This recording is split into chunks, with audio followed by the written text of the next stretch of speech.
Good evening and welcome everyone. Thank you for joining today's career webinar.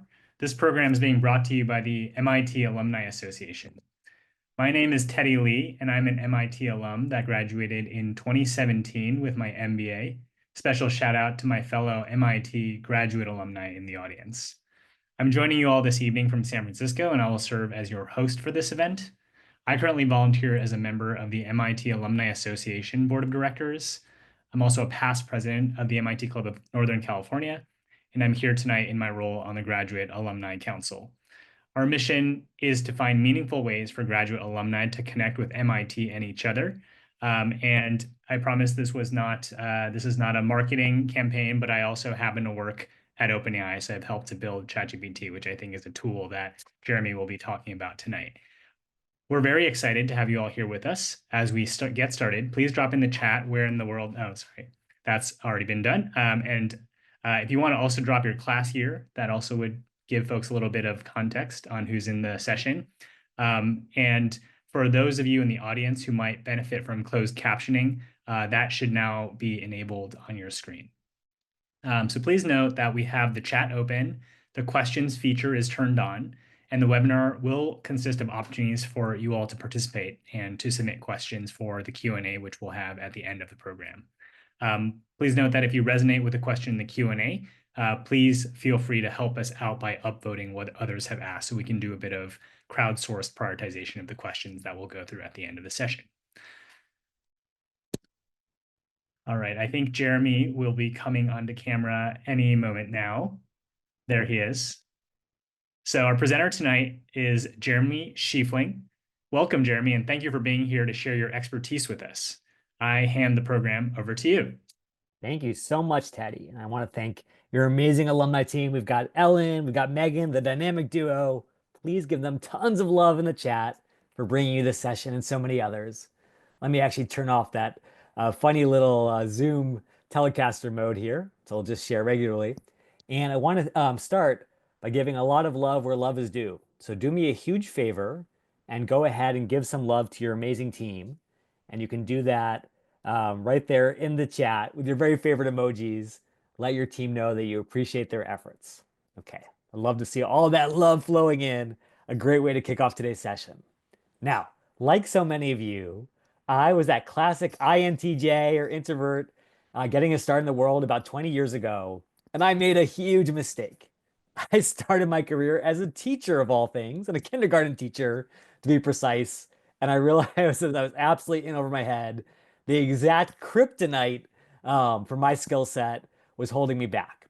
And what I did realize is that even though I didn't love being in front of the classroom, I loved to be behind the scenes, running my classroom blog and engaging with parents and families.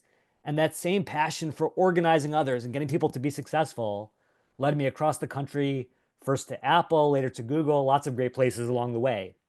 But there were two places in particular that really changed the course of my career. First one was getting a chance to work inside LinkedIn. And for those who've ever applied for a job online and been sort of staring at that black box, trying to figure out what's happening with your application, LinkedIn contains all the secrets. I'm going to share a lot of those secrets of the hiring process starting tonight. In addition, a couple years ago, I was working for this pretty notorious MIT alum. If you recognize his face, put his name in the chat. But chances are, if you're either a recent grad or a parent of a student, you will recognize Sal Khan. As Gina said, yes, Gina, you were the first to get it. And Sal Khan was indeed my boss a couple summers ago. I'll never forget the summer of 22 when he calls me into his office and he asked me to close the door. He says, Jeremy, what I'm about to show you is going to change our species forever.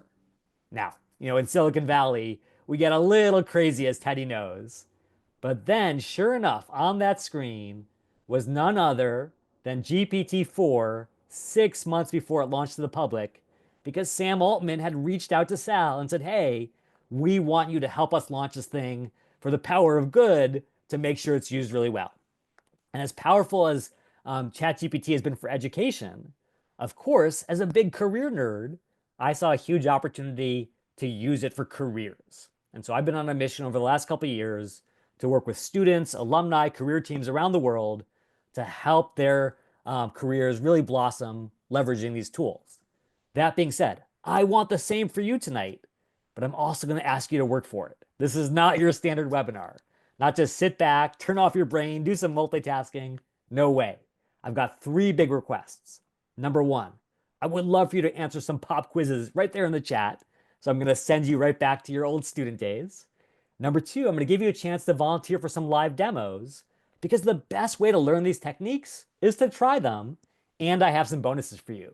Namely, if you volunteer for me tonight, I'm going to hook you up with a free LinkedIn profile makeover straight from the guy who led LinkedIn's education team. So if you want to start off 2025 with a beautiful new profile that gets you lots of opportunities, this is your chance. And then finally, I know we're all introverts here, or many of us are introverts. If you don't want to put your hand up, that's totally fine. But do me the biggest favor of all. Please take action. Don't just look at my screen. Don't just listen. Try these techniques in real time. Burn them into your muscle memory. And with that said, time for the first pop quiz. Let's just cut right to the chase.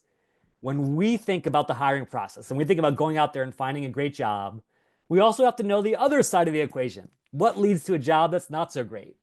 What do you think is the number one reason that people cite for quitting jobs? Is it A, bad salary, B, the Michael Scott effect, bad boss, or C, poor fit with the role? A, B, or C, what do you think is standing in the way of career happiness for so many people? And I'm seeing a ton of B in here. I can tell there's a lot of people who've had some tough experiences with bosses, and I totally get it.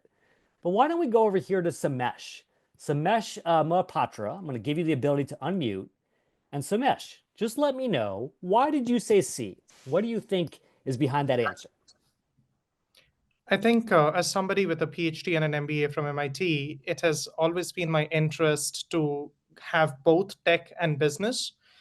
And unfortunately, a lot of the roles in the corporate ecosystem don't just align for that. And coming with MIT is already a baggage because, well, people don't like you. Oh no. Yeah, so it's like a bad fit unless you are in that nice ecosystem where you can thrive and you can make great things. So I went for C, a bad fit. Yeah, you nailed it, Samesh. When the researchers have crunched the numbers about what's driving this attrition, it turns out, yeah, no one likes a bad boss. But if you just don't like the work you're doing, that's pretty much unsolvable. And the problem in our society is so often we end up in jobs because that's what we majored in, that's what our parents wanted for us, that's what our friends were excited about. And all that FOMO has led us to misery because we're not actually doing the work that we love doing.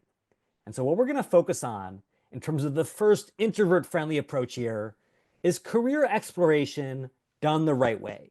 Not going out to some sketchy mixer and meeting random people, but instead just getting a sense of what makes sense for you and then having quiet one on one conversations to see what's possible. And if you want a chance to win that free profile makeover, all you've got to do is raise your hand right now in Zoom. And the first person to do that will get coaching on how to find their perfect fit and win that bonus. So let's see who's going to be our first volunteer. It looks like it's going to be Michael. So Michael, if you don't mind unmuting, I'm going to give you the ability to unmute in 1 sec. Hopefully I'm allowing the right Michael to talk here. If you don't mind unmuting, we'll get this party started and we'll help out every alum across the MIT community. Welcome, Michael. Thank you. Hey, Michael, tell us a bit about yourself. When did you graduate? What did you study? What are you up to? If you can hear me, Can hear you great. Yeah. I'm an MIT grad from the Systems Design and Management program, class of 2020. Nice. And I'm working right now on my own startup to use robots to make workplace safety cheaper and safer. I love that. Okay, so you've got this great startup. Now, Michael, when you think about the next stage of your career, is it purely about growing your startup? Are you exploring other roles on the side? What's that journey look like for you? Definitely a mixture. Finding something on the side, I think, is the priority right now. Trying to find something with a little bit of stability so that it's not all just riding on the startup.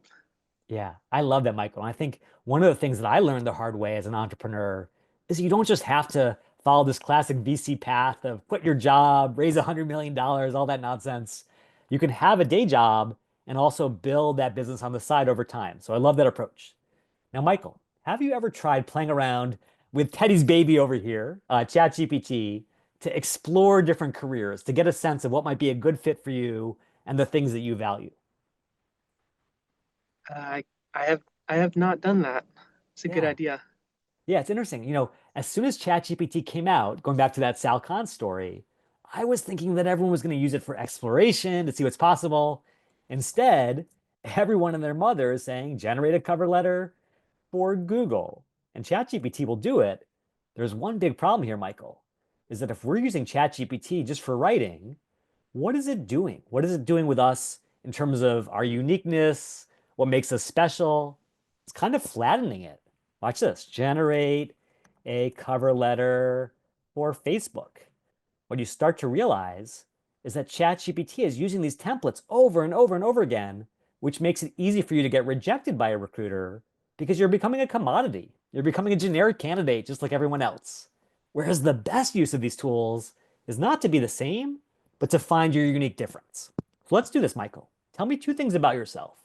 Tell me what you're passionate about. So the things that get you pumped up, get you out of bed at 6 o'clock in the morning. And then tell me about your skills, things that might be hard for other people, but that come really naturally for you. Hmm. On the spot. I know, so sorry to put you on the spot, Michael. I know, especially in the introvert session, right? Yeah, But that's all good. think about it this way. Like, I know that it's so hard for us, especially as introverts, to identify our strengths because we're always sort of anxious about our weaknesses. But if there Hmm. are things that you're doing day to day that you just take for granted, but if you imagine someone else doing them, you can imagine them really struggling. Those are some of your superpowers. So if anything comes to mind like that, let me know. Yeah, I would say building and making things. Yeah. Like using CAD to design and create parts that I need to build my prototype. Uh, Yeah. so robotics is what I'm working in, but most all of the parts are 3D printed.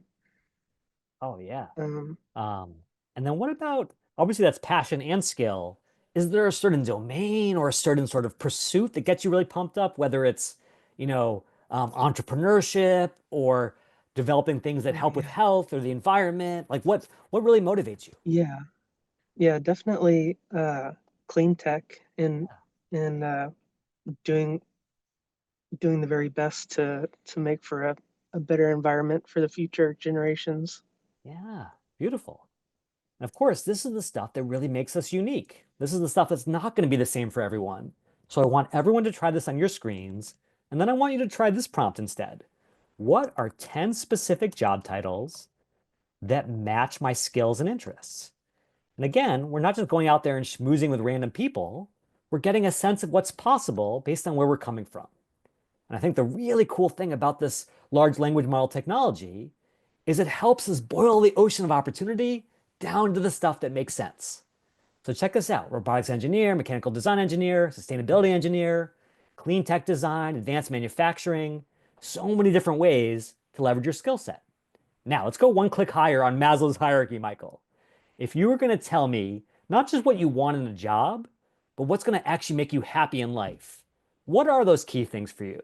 Whether it's salary, work-life balance, ability to travel, what's going to give you the path that you want? Mm. Yeah, I think work-life balance is pretty important. Being able to work where I want to, so I can be Especially if close you're to going to my run your family. startup, right? If you want to have time for that, you got to carve it out. Yeah, Oh, by the way, Michael, I sorry to interrupt, but you are getting so much love in the chat right now. All these people are just saying like, thanks everyone. Michael, Michael, Michael. So I know, again, totally awkward to be an introvert in that moment, but you have this entire fan section that's rooting for you. So just know that. Okay, keep going, Michael. This is great. Um, let's Anything see. else besides work-life balance? And it could be environmental impact. It could be chance to, build really great things. Whatever it is, just give me a sense of what's important to you. Sure. I mean, having some free range or autonomy in the job. Yeah. Oh my goodness. If you've ever written Drive by Daniel Pink, you know that autonomy is like one of the three things that we all need in a great job. So absolutely. And check this out. ChatGPT is never going to be able to tell you what to do with your life, but it can at least help you sort through the options, apples to apples. And one of the nice ways it can do it is it can actually help you visualize the trade-offs in life. So you say, hey, some jobs are going to give you more autonomy. So maybe a job like a mechanical design engineer, you get to be doing your own thing, but you're also a little more stressed out, and then vice versa for different jobs. So everyone try that out. And now tell me this, Michael. Of these 10 job titles on the screen right here, are there one or two that kind of intrigue you, where you almost want to double click into them and get a better feel for what it's like? Yeah, I don't know what a clean tech design engineer is, but I Yeah, me neither. Let's find kind of out, relate right? to that one. Hmm. Yeah. Okay, so now obviously you can go way down that AI wormhole, if you will, or rabbit hole. And especially as an introvert, I'm very prone to doing that. You can say, um, who thrives in number two, who hates it, really trying to play devil's advocate in terms of understanding whether you're going to love it or whether you're going to hate it.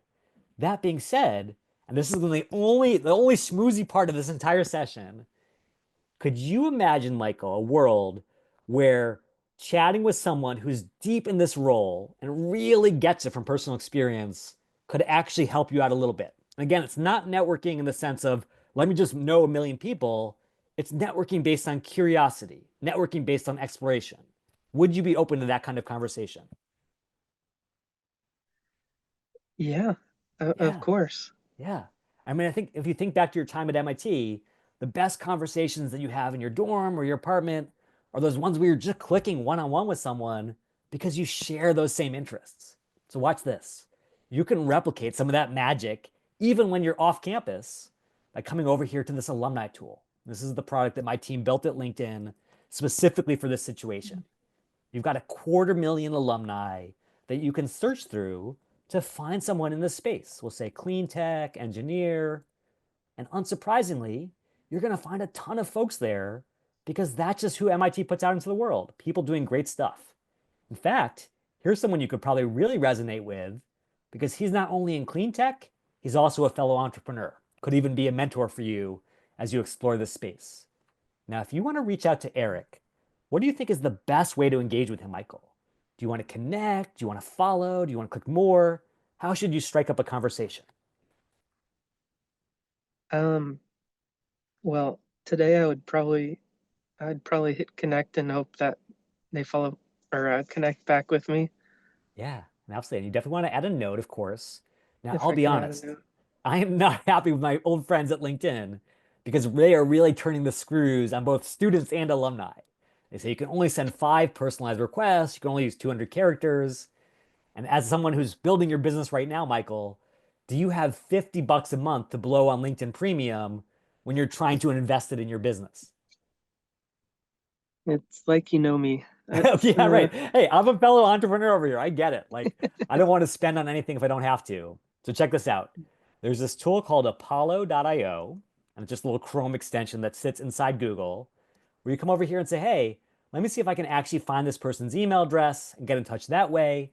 The reality is that most people are checking their work email way more than they're ever checking their LinkedIn inbox. So do that, or as Matt said, look them up in the alumni directory. Bottom line, so many better ways to get in touch than just connecting through LinkedIn or paying their bribe. Now, that being said, I suspect, Michael, as a fellow introvert and someone who's also heads down and trying to build out your business, do you have a ton of energy to write this message no matter which channel you use? A lot of creativity at the um end of the day left in the tank. yeah, today's a good example. I'm rather tired. Yeah, yeah, totally, totally. That's great because you put it into your business, which is where it belongs. Now, here's the reality.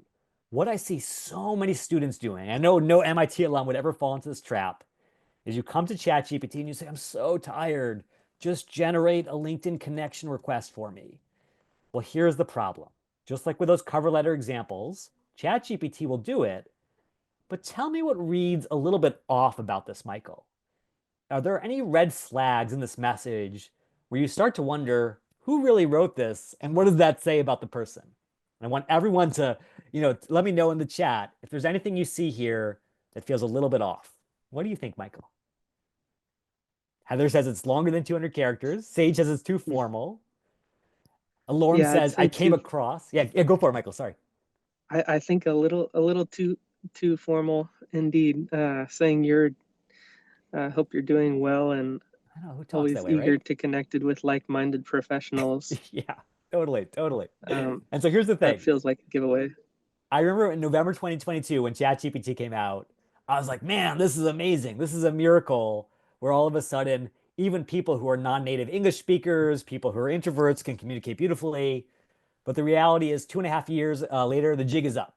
We've all seen so much mediocre AI writing that when we see it, we instantly recognize it for what it is. And I hate to say it, but Eric is a super busy guy. And as much as he wants to help a fellow alum, he's got to be choosy.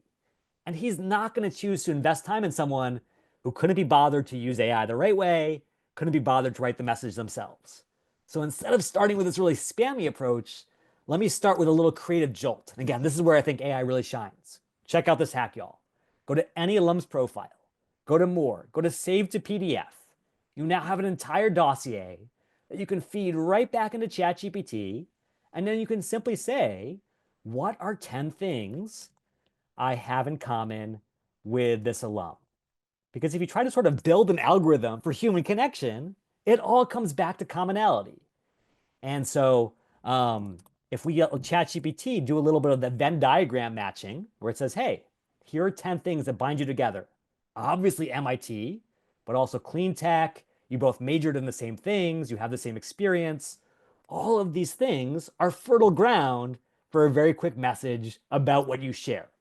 So now you've reached out to our friend Eric over here. Eric says, hey, I'd be happy to chat with you. Love to sort of talk about the experience. One last question, Michael, and you've been fabulous. What can you ask Eric in this conversation to really have a fun, useful conversation, not an awkward, painful one that feels like you're going through the motions? Any guesses of how to bring this conversation to life?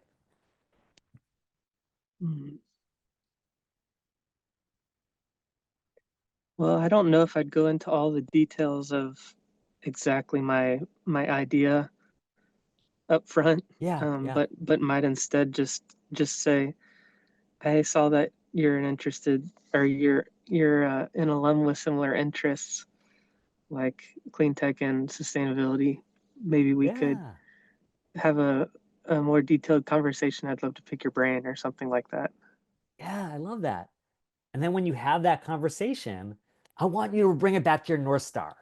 I think so often when I was starting out on this journey, I was afraid to geek out with alumni because I was supposed to be all corporate and formal. And now that I'm an alum myself, I realize everyone just wants to talk to someone who's passionate, not some robot out there. So watch this. We're going to say generate 10 questions for, let's see here, for Eric, based on trying to figure out whether his path is a good fit for my skills, interests, and goals. And this is your very last question, Michael, and you've been amazing. Does ChatGPT know about your skills, interests, and goals? I would say it probably doesn't, but it might Right, that would be guess. our assumption. Like, imagine we were talking to someone at the bar, a friend, a family member.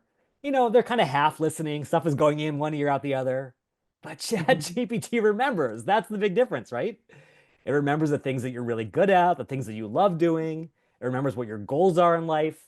And so it brings it right back into this final prism to say, hey, if that's what matters to you, let's get specific. And specificity is the essence of a really juicy conversation. Not just, do you like your job? How did you get your job? But hey, are you actually making a difference in the world? Are you getting a chance to build awesome stuff?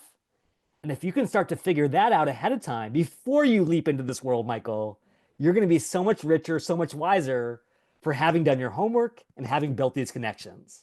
And Michael, I got to give you big props because as Frank Sinatra said, you're going to do this thing your way. And I think that's the right way to get it done. So huge props for Michael. Everyone give him so much love. And Michael, do me a huge favor. Shoot me a note on LinkedIn right now. Remind me about our chat and I will get working on that profile makeover ASAP. Okay, Michael? Okay, thank you so much. Michael, you are awesome. Getting so much love from across the MIT alumni community. Okay, here's what we're going to do. I'm going to look to the Q&A because the questions in the chat are just blowing up left and right. Again, 2 reminders about the Q&A. Number 1, feel free to ask any question. No question is too big, too small, or too spicy. Number 2, if you see questions you love in the Q&A, be sure to upvote them. Those are the ones I'm going to prioritize. All right, let's start with a question from Heather. Is there a way to filter LinkedIn job postings with more filters than LinkedIn offers? I have to filter on my own through so many jobs that are obviously bad fits. So Heather, great question. It turns out that when you're searching for jobs on LinkedIn, one of the things that you should know about is there are a bunch of filters that didn't even exist 5 years ago before the pandemic. I'll give you an example. Let's say you're looking for a product manager role in the Bay Area.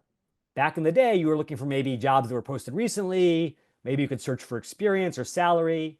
But look what you have now. Now you can actually search for remote jobs. So remote, on-site, hybrid. You can also search, and I think this is really powerful, for jobs that have verifications. We've all heard about these ghost jobs where you don't ever hear back and you're not even sure if they're serious.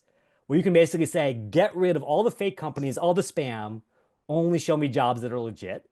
That didn't exist before. In addition, you can say, hey, show me the jobs where the odds are in my favor. And then, this is really important, leveraging the power of your network. So show me jobs where I know someone on the inside so I can get an extra edge as I apply. So all those things are brand new on LinkedIn in the last couple of years. The last thing I want to call out, let me see if I can find a good example for you here, is that LinkedIn is starting to show you when people are actually responding inside the company. So let me see if I can find a really nice one to demonstrate that. Yeah, here we go. See where it says Pet Libro? It says applicant review time is typically 4 days. And again, no other job board that I'm aware of will actually show you what's happening behind the scenes. So with so many jobs, you have no idea, are they actually responding? Is this whole thing just a ghost job? They will flat out tell you now if these jobs are actually responding to folks on a regular basis. So a couple things to keep in mind when it comes to LinkedIn's job board. Okay, here we go. Brian says, how important is a LinkedIn profile? So when it comes to the recruiter experience, a couple things to know. We're going to actually speak about this in the next section. So let me actually go to this pop quiz. If you had to guess how many resumes the average recruiter is juggling at any given time, is it A, 100 resumes at once, B, 1,000 resumes at once, or C, a whopping 10,000 resumes all at one time?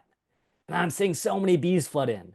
John is saying B, Chen is saying B, Greg is saying B, but here's Vivian Lin with a C. So Vivian, if you don't mind unmuting, let us know how you made that calculation. Show your work, Vivian. Well, hi. So if any single job that you're applying to, you regularly see that there's at least 100 people just on LinkedIn that have applied, then, and that's only for one position, and that can't be all that the recruiter is managing as a single job search at a time. So if you just multiply that by however many positions, it's definitely over 1,000. So yeah, beautiful extrapolation, Vivian. From the pure demand side, you can just see so many people flooding the zone with all these resumes. Now let's look at it from the supply side. If you go behind the scenes in the hiring process at any company in America, here is the bleak reality. Your average recruiter has 30 to 40 open roles to fill at any given time. The average opening attracts 250 resumes. Do the simple math, and we're talking about 5 digits worth of volume for a recruiter to get through. Now, here's what's happening. This comes right back to the question that was asked. Does LinkedIn matter? It would not have mattered if this was easier, but in a world with 10,000 mostly mediocre resumes, what so many recruiters are saying is, forget about it. I'm not going to waste my time on this. I'm going to go right to LinkedIn, where I have 1.2 billion profiles to search through, and I can find the world's expert on this topic instantly. And yes, as a result, LinkedIn matters a ton. So to make sure that you're getting found in the exact place that recruiters are looking, what I would love to do now is a really introvert-friendly session on positioning. Again, not schmoozy, not beating your chest and talking about how awesome you are, but just simply representing yourself in the way that the algorithm and LinkedIn recruiters care about. So here's what I want you to do. I'm not sure if you can raise your hands in Zoom or not, but if you can't raise your hand, just put that hand up in the chat and that'll be good enough. And it looks like, dun, dun, dun, Heather is raising her hand. So, Heather, I'm giving you the mic. I'm passing you the baton. And Heather, welcome to the session. Hello, thank you for having me. Of course. Thank you for joining, Heather. And Heather, tell us about yourself. So I am a Course 10 alum, practice school and chemical engineering PhD from 2006. Awesome. And I'm currently looking for my next opportunity as a executive in R&D or engineering. Oh, beautiful. Okay, so you've got this focus, which I love. Because again, as indicated in that last section, you got to start with the North Star before you can get there. Now, Heather, if you had to boil it down to one specific job title that you're super excited about, what's the dream job title? I think VP of R&D. VP of R&D, beautiful. Okay, so watch this. Here's what I want everyone to do right now. This is where it gets super interactive. I want you to come right to LinkedIn, and I want you to put your recruiter hat on. You're going to say, I am looking for a VP of research and development or R&D, or I'm looking for an opportunity as a product manager or as a CSR officer or whatever it is. You search exactly like a recruiter would search. And this is what I want you to tell me, Heather. When you see all these top ranking candidates at the top of my screen, what do they all have in common? David, Emily, Song, Katie, Bridget, Farzad, what links all these people together? Their title is Vice President of Research and Development. Right. And not only the title, but I want to be really clear about this. Their headline flat out says it. And for anyone who's trying to sort of reverse engineer the LinkedIn algorithm, this is the big unlock. Because it turns out that LinkedIn search engineers have a really tough job. They've got to break ties between millions of people who all have similar keywords. And the single best way they know to do that is to give extra weighting to your most important section. And because your headline is your most character limited section, it's the hardest to game, it's the most authentic, and it gets the most weight in the algorithm. So that's where we're going to start. Okay, Heather, would you mind sharing your LinkedIn profile URL right in the chat? And together, we're going to help you stand out in that exact crucible where every recruiter is looking. Sure. And while Heather gets that up there, I need two things from every MIT alum out there. First of all, a massive blast of love to Heather, because it takes a lot of guts to share your profile in front of all of your classmates. And then number two, pull your own profile up, because I want you to make some changes in real time. Here we go. I almost had a hard time clicking on your profile, Heather. The chat was moving so fast with love. Okay, here's Heather's profile. Now, Heather, I love that you've got R&D right there in your headline. However, let me ask you this question. Are you already a VP of R&D? I am not. Okay, and this, of course, is the catch-22, right? We all know what we want, but sometimes we have a hard time getting it out there, especially if we're changing careers or moving up the ladder. So let me give you guys a big unlock. Even if you're currently employed, even if you're unable to change your headline because you might freak out your current boss, let me show you a sneaky backdoor. Check this out. So what you're going to do, Heather, is you're going to come over to the open to work section. So let me just pull that up real quick. And then once we get over there, what we're going to do is we're going to make sure that you're sending the right signal to the right people. So Heather, have you ever played around with open to work? Yes. Okay, so in open to work, what you're going to do is you're going to flat out list the most important jobs that you want to be found for. VP of R&D, VP of Research and Development, maybe listed a couple different ways to get all those variations, obviously your locations, all that.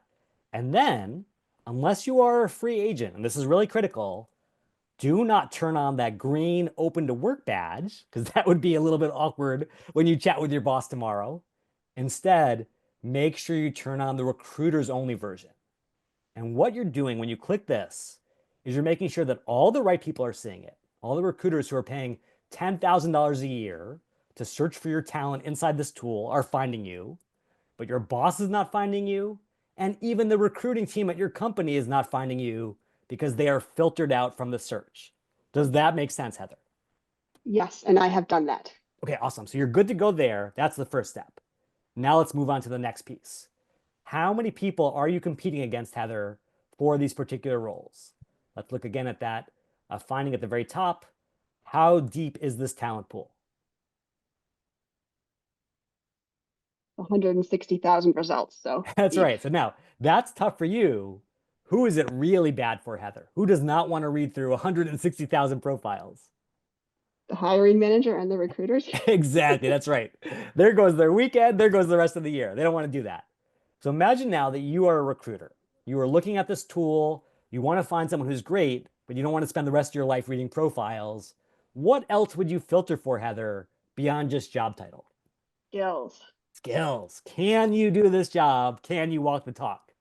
Now, Heather, what if I was to tell you that there is a place on LinkedIn where you don't have to guess at the most important skills because recruiters are giving them to you every single day? Any guesses what that magical place is? I don't know, but I'd love to know. I've been asking that question, and ChatGPT did not help me with that. Okay, I want to hear from every alum. Here they come. The cavalry has arrived. Gavin says job postings. Danielle says job descriptions. Laura says job posts. The jobs are the holy grail. Now, I know why you might not think of that at first glance, because you say to yourself, wait a second, job descriptions are so boring, so full of nonsense. Well, let's see if we can figure out what's really going on here. We're going to say VP, Research and Development, job. And then is there a certain location you're looking in, Heather? The Boston area. Beautiful. Right there in the hub. I'm sure there's tons of opportunities. So let's just grab an example job. It doesn't have to be the dream job per se, but just an example. And inside this job description, there's going to be all the stuff about we need this and we need that. And of course, our human eyes are not cut out for that. We are not good as a species at reading through a million bullet points and figuring out what matters. So what we need to do instead is use our robotic eyes, so to speak, to actually understand what's going on. And here is the big hack that I love. You come right over here to ChatGPT. You simply ask, what are the top 15 most important skill keywords in this JD, job description? And now, for the first time in the history of job seeking, we can see inside the black box and know exactly what matters. Now, I know this is kind of a technical role. Maybe it's not the role that you're focused on.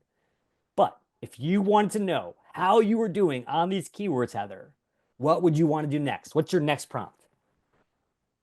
I maybe would throw in my resume and ask to compare it to those. Yeah, this is great because here's the thing. I think we've all cursed LinkedIn. We've all cursed applicant tracking systems for 10 or 20 years because, again, they were so opaque. We had no idea what was happening. For the first time, we can actually see in there and do something about it. So again, that same hack. We go to the More section. We go to Save to PDF. And we simply ask, what the heck is going on? Am I a fit for this role? And if not, what's holding me back? Which skills am I missing? And again, I'm giving you all these prompts right in the chat because I want you to try this in real time with me. Got these techniques down. And it's going to say, hey, you're going to be awesome at all this stuff, but you're missing particular roles. So now, in this case, is there anything on the screen here, Heather? And I know this might be outside your wheelhouse, where you do actually have some experience, whether it's clinical development or good manufacturing practice or translational research. I am not in biotech. I wish Okay, I was got in it. the Yeah, I had a Boston feeling. area. Okay, that's totally fine. Well, if you did have those things, and this is what typically happens, people say, wait a second, I have done that. I do that all the time. I do that in my sleep. And the thing that's been holding us back for all this time is that we were getting dinged for stuff that we didn't even realize. So what you'd want to do, Heather, is you want to come back and you want to focus on your holy trinity, the 3 parts of your LinkedIn profile that matter most to the algorithm beyond the headline. Because again, the headline is fairly character limited. First section is your about section. What do you think is the goal of the about section, Heather? What are you trying to say to the recruiters of the world? For people who want to spend a little time with me, I'm trying to give them a little feel for me. I want to feel warm, but also confident, and then get across really easily a few keywords for them to be like, oh, I've been looking for someone from DuPont, and grab a hold of that and then keep going. Yeah, absolutely. Now there's only catches for those human recruiters versus the algorithm. They are going through your profile in 5 or 6 seconds, which means they are looking for very top level signals. Hey, is this person even in the right place? Or am I wasting time? So what I'm going to recommend to you and to all of your classmates is make sure that your about section speaks to both audiences. Number 1, for the human recruiter, who's only going to read maybe the first or 2 sentences, make sure that first sentence is crystal clear. This is the exact job that I can do for you. And if you don't believe me, here's the proof. Here's what I've done before. But for the algorithm that can read everything instantly, list all your skills straight out of ChatGPT, even your top skills as well. And if anyone wants to borrow this template, I'm dropping the entire thing into the chat right now. Feel free to copy and paste, even get those nice little bullet points working for you. That's step one. Now, Heather, quick question. If you were designing the search algorithm at LinkedIn, would you prefer profiles that have a binary match, so they have at least one mention of that keyword? Or do you want keyword density? Do you want to see that same keyword listed across the profile? Keyword density. Yeah, absolutely. And what's behind that? What are they looking for? Strength of signal. Yeah. Can they actually trust that you know what you're talking about? Or did you watch a YouTube video about it last night and then you dumped it in your skill section? So let's keep going here. We're going to go to your experience section next. What I love that you've done here is you've put your resume bullet points right into your LinkedIn. Why is that so essential, Heather? Why is this critical? Make it faster for people to read. And not only faster, even if you have a beautiful resume on your hard drive that's full of amazing keywords, can recruiters see it, Heather? I sure hope not. That's right. Otherwise, you have a little cybersecurity incident. This would be a very different kind of webinar. The reality is the only part of your digital presence that recruiters can see every single day, all the time, is your profile. And so for anyone who has a great resume on their hard drive, but a blank LinkedIn profile, close that gap. Get credit for those keywords right where recruiters are looking. And then finally, the skills section. Turns out that LinkedIn has raised the cap to 100 skills recently, which means you have 25 blank slots, and you could easily start to add some of those to add to that keyword density as well. So bottom line, Heather, here's what I want to do for you next. I want you to do a little homework for me. I want you to go back to your profile, make sure that your about section and everything else are good to go, and then I want you to let me know when you're ready. And I'm going to come back for a complete makeover from your cover photo all the way down to your endorsements. Okay, Heather? Thank you so much. Wonderful. Really appreciate it. Okay. Everyone, give some love to Heather, and then be sure to ask your toughest LinkedIn questions right in the chat. If you've got any questions about the algorithm, how recruiters use it, I would love to answer those. And by the way, I know some folks said you couldn't copy out of Zoom. I apologize about that. Obviously, feel free to come directly to my profile, copy and paste right from there. Exactly like Gavin said. Okay, let's take some questions. Here we go. Again, I'm going to focus on the most upvoted. So it looks like the number one question is from Jonathan Abrams. I'm much more interested in understanding problems that people want to solve than positions, job titles, or roles. Are there any strategies for teasing out this information to connect with people so I can explore how I can help them? Yes, Jonathan, that is exactly what I'm arguing for here. You do have to understand job titles because that is the language of recruiters. That is the language of hiring. But my point is that once you start talking to people on the inside, whether it's an alum who has that job, whether it's a hiring manager, whether it's a recruiter, I don't want you to turn into a robot and say, tell me about this job. What are the biggest challenges? What do you like? I want you to say, hey, what are the things that keep you up at night? What are you worried about? And then if you can think of solutions to that, you are already pre-selling yourself into that role in a very introvert-friendly way, right? We're not like, oh, let me give you a firm handshake and a great smile. We are already proving our value just by focusing on what they're looking for. Great call out, Jonathan. I love that. Okay, Carol says, are there strategies for prompting ChatGPT when you are women in a very male-dominant tech field? Yes, Carol. Oh my goodness. So here's what I would say, Carol. I would encourage you to use ChatGPT to really play devil's advocate. So even if you think, hey, I've got a pretty good resume and a pretty good LinkedIn profile, but because of sexism, because of these gender dynamics, I'm going to get an extra sort of level of scrutiny. You could say, what are 5 areas I could improve my CV in terms of both keyword matching and impressing hiring managers? Again, your 2 key audiences, the human and the algorithm. I want a job in, I don't know, nuclear physics or whatever it might be. And hopefully we can change some of these ratios, but that's the reality. So you paste in your CV here. And then once you do that, you're going to have the ability to come in and really start to figure out, hey, even if I think I'm in really good shape, I'm going to keep pushing on it. And again, this is such a better use of AI because it's AI for testing, AI for really pushing me to my best, not just AI for redundantly generating random copy that makes me look bad. Great call out, Carol. Okay, one last question before we move on. Oh, Katie, this is the perfect segue. Advice for interviews, speaking tips for introverts. I tend to say a lot. Katie, we are about to speak to that right now. So hold your horses. Here we go. Last pop quiz, and it's a fun one. Imagine now that it's 3 years from today and you are the boss. You are the entrepreneur. You've started your own company. And the only catch is your deadbeat recruiters have brought you 3 members of the Simpsons cast to interview.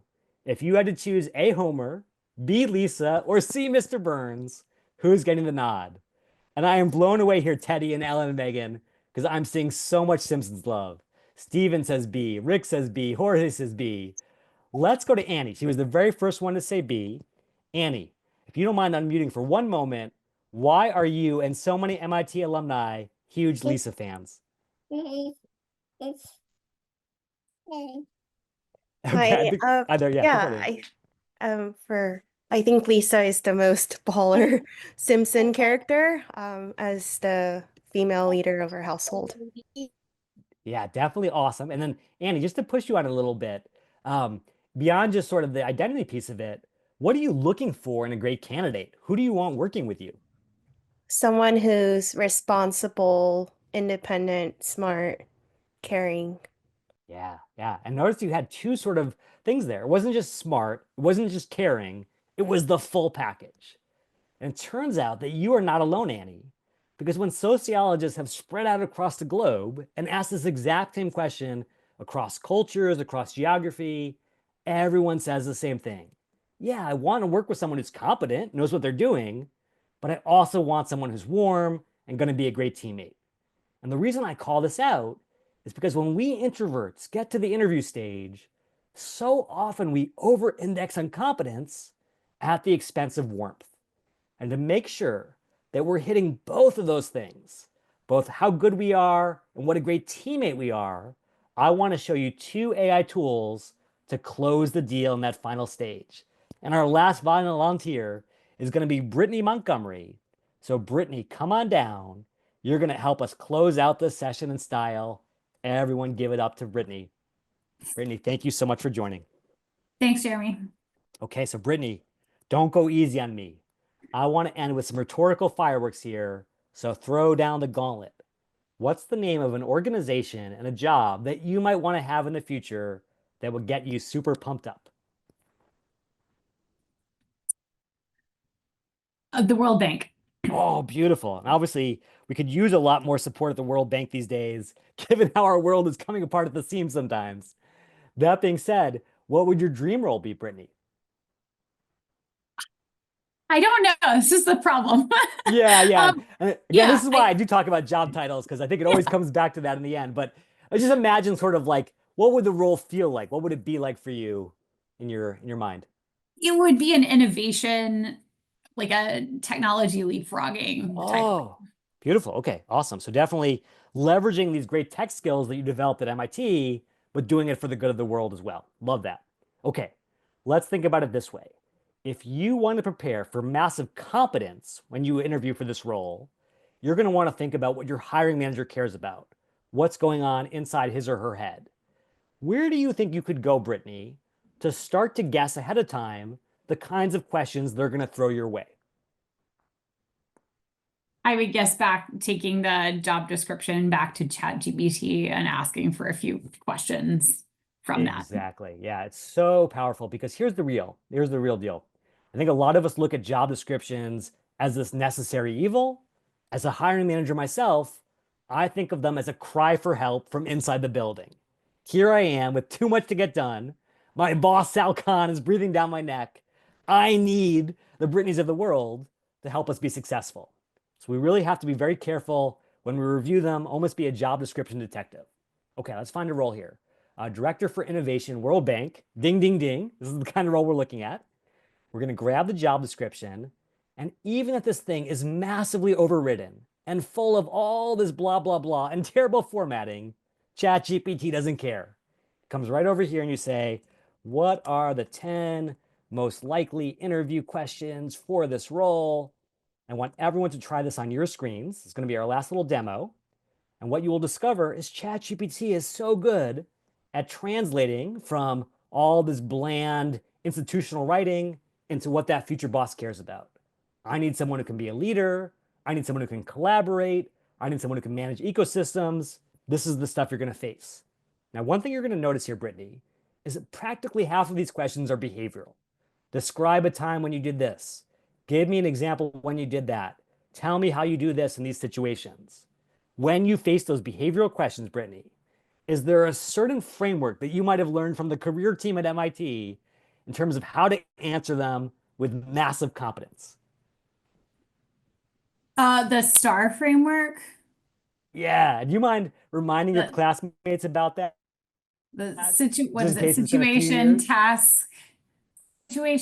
task, action, result. That's exactly right. It's like, hey, what's going on? What did you have to do? What did you do about it? What was the result? And just to put it in the context of sort of, our shared humanity, our species loves these kinds of answers because they speak to that sort of classic roller coaster plot that we all love. Take any great, human accomplishment art from ancient civilization all the way to modern blockbuster movies. They all follow the star format. Take Star Wars. You had a situation, a galaxy far, far away. You had a task. This evil guy is going around the galaxy, blowing up planets. You had a heroic action. Someone's got to fly right into the Death Star and take this thing out from the inside. You had the result. Peace and prosperity restored to the galaxy just the way we all want it. Now, you know Star, I know Star. Brittany, who else knows Star that's not even human? Any guesses? ChatGPT.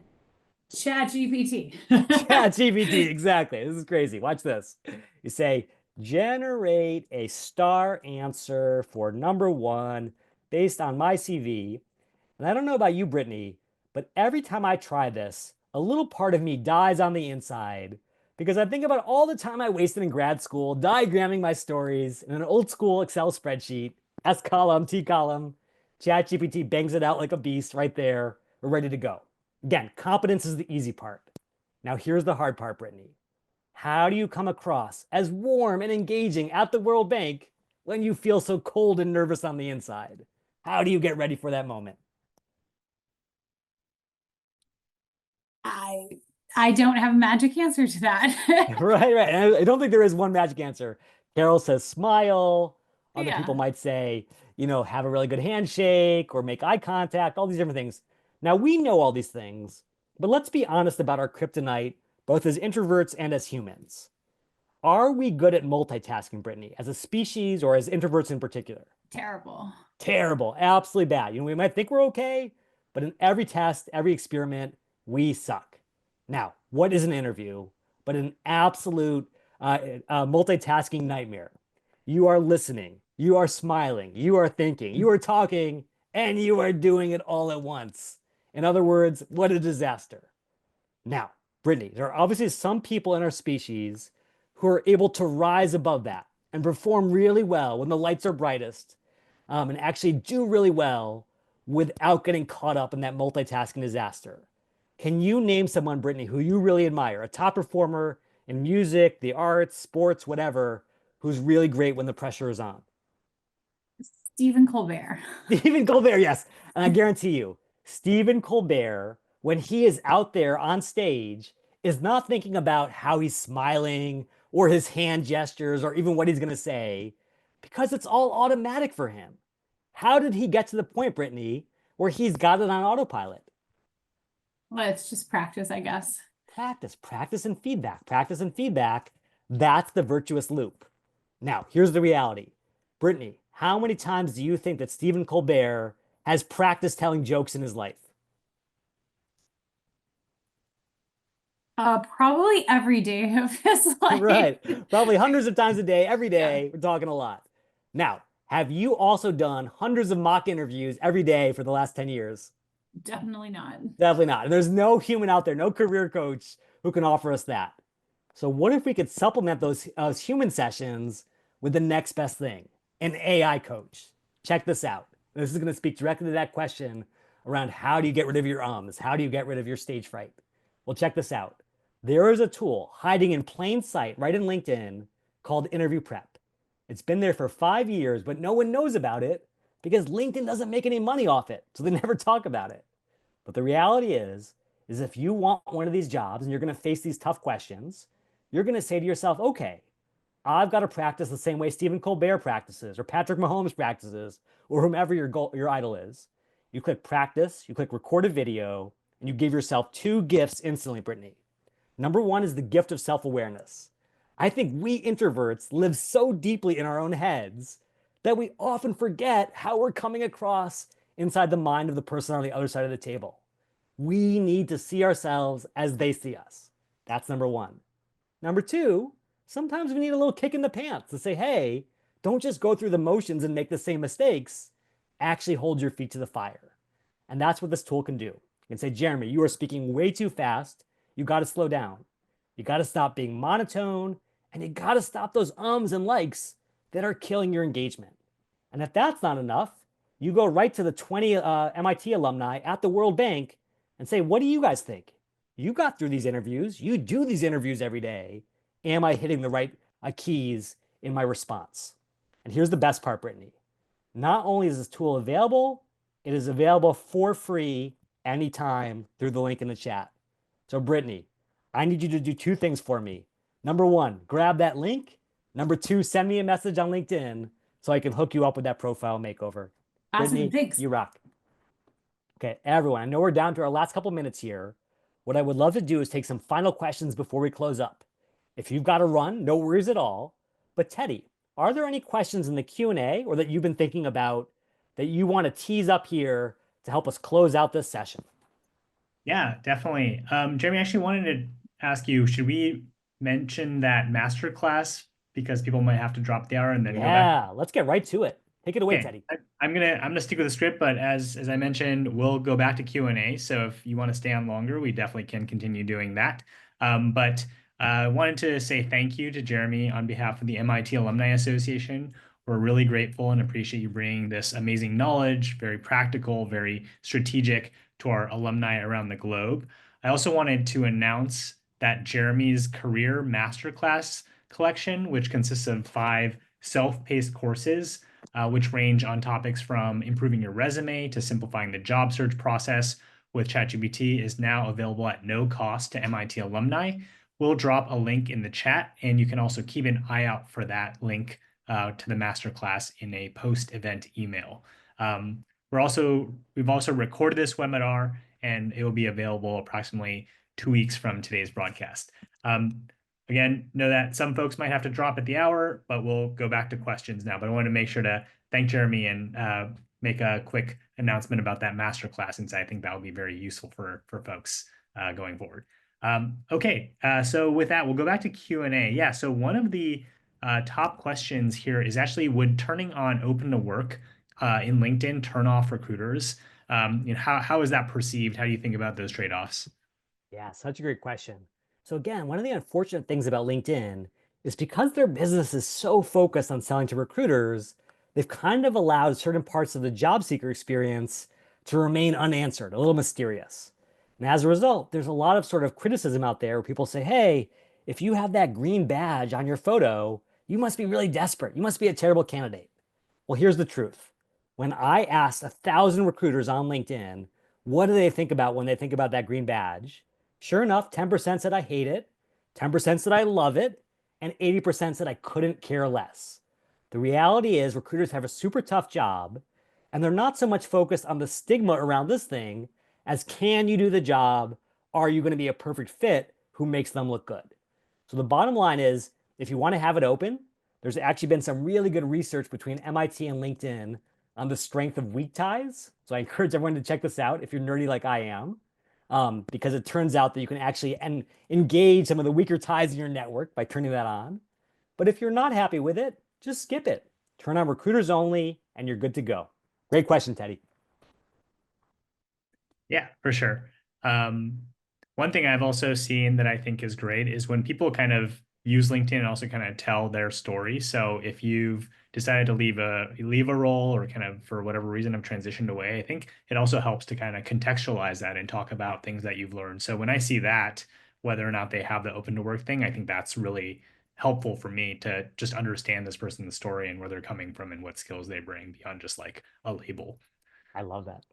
Next question here, are there strategies for, this is about prompting ChatGPT, but maybe it's a more general thing.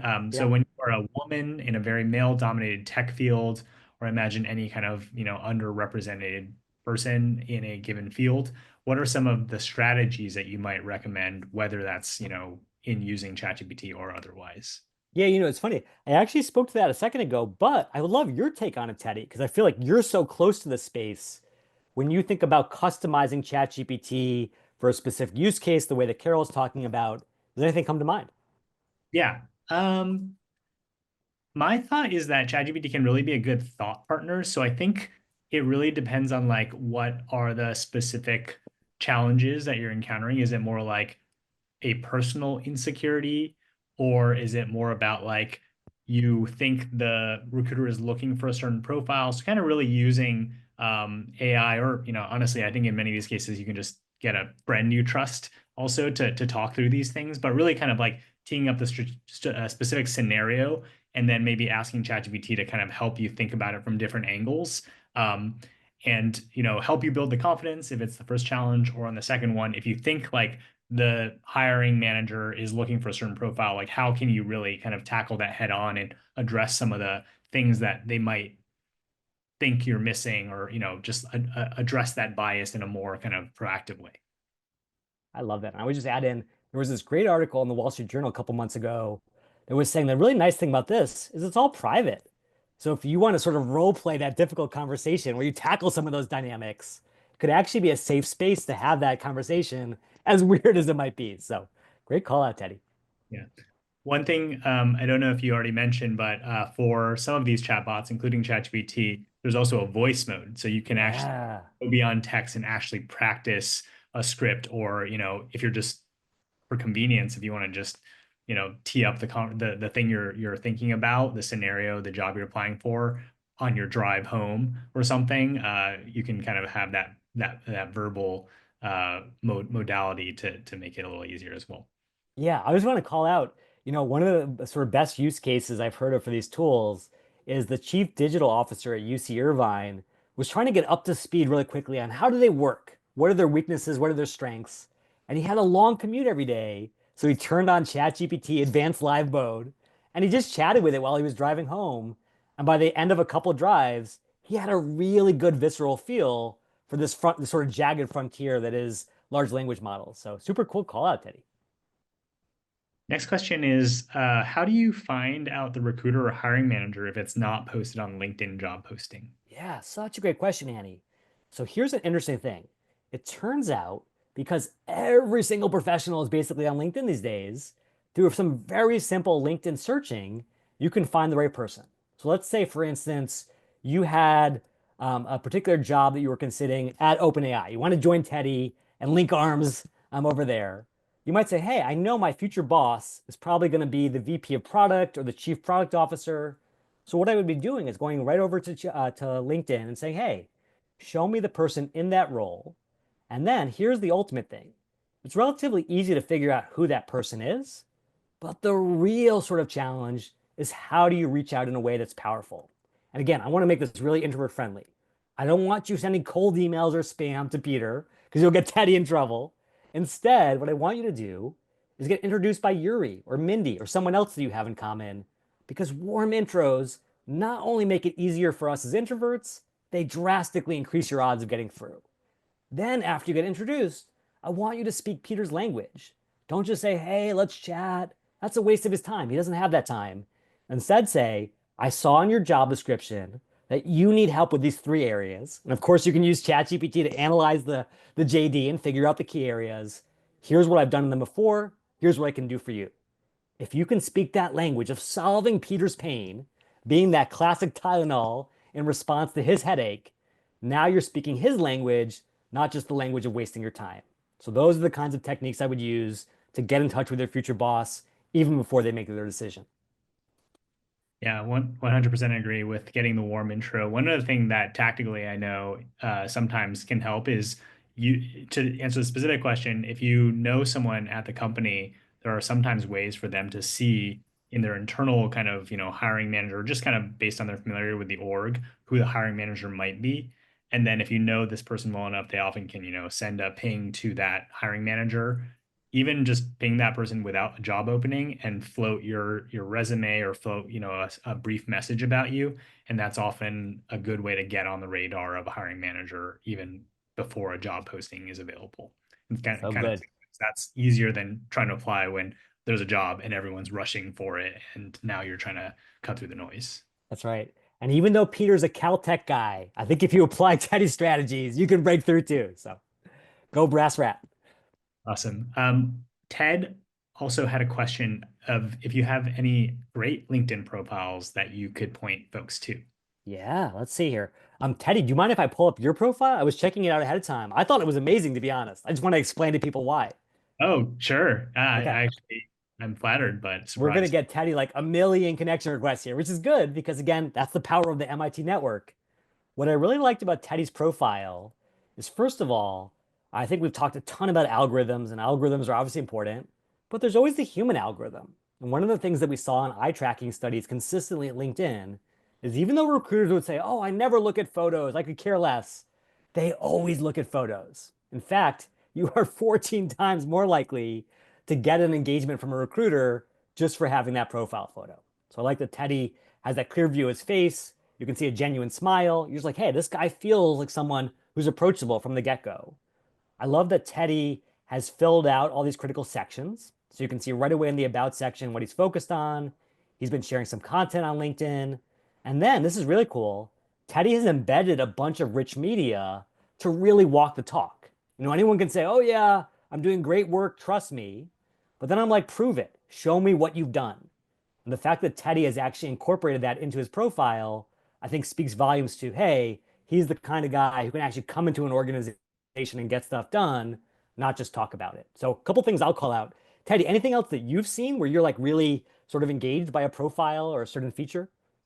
One thing that you reminded me of mentioning the photo, there is some setting, and you may not want this, but when people search for you, there's a setting where if they're not connected to you or something like that, they actually won't see a photo. So if you are okay with them seeing your photo and want it to just be a little less friction for them to get to know you a bit, I remember I had to change a setting. I think by default, if you just open an incognito browser and search for yourself, you might see what other people who are not connected to you see. And if that is actually something you would like to show your photo or show more of your profile, there's a setting in LinkedIn, I believe, to adjust that. So that might be something just to check so that people can more easily see your photo and see your profile, even if they don't have a connection to you. Yeah, so well said, Teddy. And I shared that link in the chat if anyone wants to change those settings or check those settings. One thing to think about when it comes to LinkedIn is the one social network that breaks all our preconceived notions about social networks. Unlike all these places like Facebook and Instagram and X that are full of who knows what kind of actors, LinkedIn is mostly upside. Yeah, there are some scammers and people are going to waste your time. But the fact that you could get found while you're sleeping for your dream job, if your information is visible, if it's easily to engage with, that could change the course of your life. So when I think about the pros versus the cons, it does tend to sort of weigh in the favor of more visibility. Okay, Patty, should we take maybe one last question and close it out? Yeah, that sounds great. I'll take this one from Sage, which is about balancing being honest with yourself about whether a role is good for you versus being open-minded in your job search, especially with the endless opportunities that are all objectively really cool and a big MIT network. So it's a good What a problem. perfect question to end on. This is amazing, Teddy. Go for it. Yeah, how do you recommend people tackle this? Well, yeah, so I would say, it's this classic thing. It's the same problem with our dating networks right now, right? Is we almost have too many opportunities, too much stuff out there. It's easy to fall prey to FOMO. That being said, I think that the best thing you can do is actually go back way before the dawn of AI to what Odysseus did back in the Odyssey, right? If you can figure out what your North Star is, whether your goal is getting back to Penelope or finding a job with environmental impact or whatever it is, if you can bind yourself to the mast by really saying, hey, what are the things that matter? Does this job give me that? You can avoid that siren song temptation of giving into, oh, it's a great salary, or it's a sexy brand name, or it's a hot industry. I know that's super hard in our social network world where everything is about, look what my friends are doing, look what my classmates are doing. But I really do believe that over the course of time, that strategy leads to a better outcome, not just for yourself, but for the people you serve as well. What's your take, Teddy? Yeah, I would say that it's useful to have some kind of hypothesis that you're testing along each step of your career. So whether it's like a new industry or a new function or just, the size of the company, I think it's helpful to learn through trial and error and each time try to be testing, do I want to work at a startup? Do I want to work in product? Do I want to work at an earlier stage company, or do I want to, be at a company that has product market fit and I really kind of know that I just need to kind of execute in a much more regimented fashion. And test those hypotheses. And as you take each step, just reflect on what you got out of it. You might hopefully find a good fit, but even if you don't, just know that what the hypotheses are that you're testing. And yeah, there's no such thing as perfect career. I think in many ways I enjoy working at OpenAI, but there are certainly parts of it that I, think could be better. So there's just no perfect job. But I think if you learn through trial and error and test hypotheses with each role, that's often a way that you can kind of hone in on the things you like, or at least know what you don't like and cast away opportunities if they have those things in the future. Well, I think that is the perfect note to end on, Teddy, because in a session that was introvert focused, I think one of the things we all have to remember is that our introversion may actually be our superpower. And the fact that we live the life of the mind, the examined life, as Socrates might say, actually gives us strength to find the thing that's right for us, even in this sea of noise. So, Teddy, I couldn't have said it better myself. Go out there, do those experiments, test out those hypotheses. And I want to thank you so much for hosting, Teddy. This was so much fun. I would chat with you anytime because you rock, Teddy. Thank you so much. Thank you, Jeremy. And thank you to Ellen and Megan and the MITAA staff for helping to put on this event. And thank you to all of you who are still dialed in at 13 minutes past the hour. It was great to have you all tonight. Hope this was helpful. Have a great night.